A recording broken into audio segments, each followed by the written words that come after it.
আমরা ইতিহাসের দিকে যদি লক্ষ্য করি, 47-এ বিজয় অর্জন করে আমরা খুশিতে ঘরে ফিরে গেছি।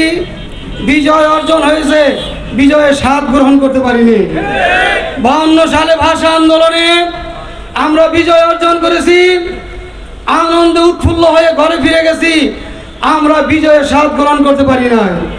ঠিক 71 সনে লক্ষ লক্ষ জনতার রক্তের বিনিময়ে, মা বোনদের ইজ্জতের বিনিময়ে আমরা লাল সবুজের পতাকা পেয়েছি।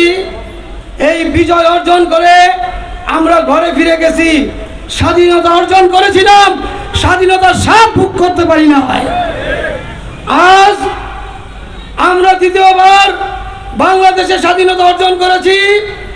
আমরা এই বিজয় পেয়ে কেউ ঘরে ফিরে যাব না, আমরা মাঠে থাকবো যতক্ষণ পর্যন্ত কাঙ্ক্ষিত বিজয় অর্জন না হবে। আমরা কেউ মাঠ ছাড়বো না ইনশাআল্লাহ।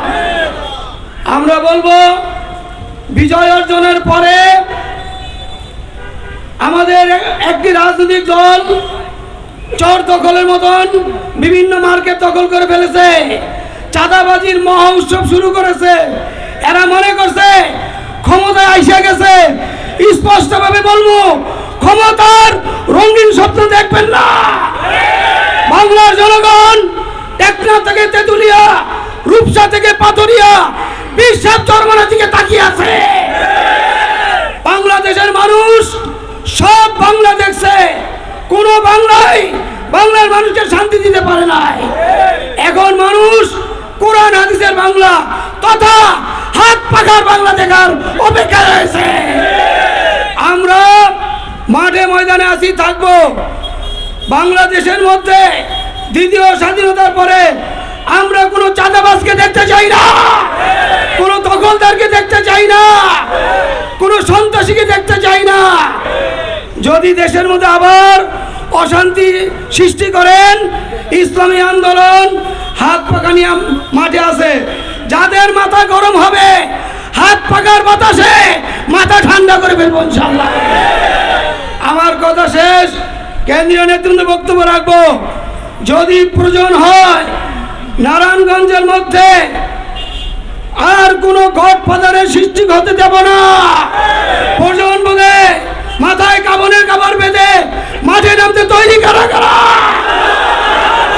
নারায়ণগঞ্জে আর কোনো গডফাদার দেখতে চাই না।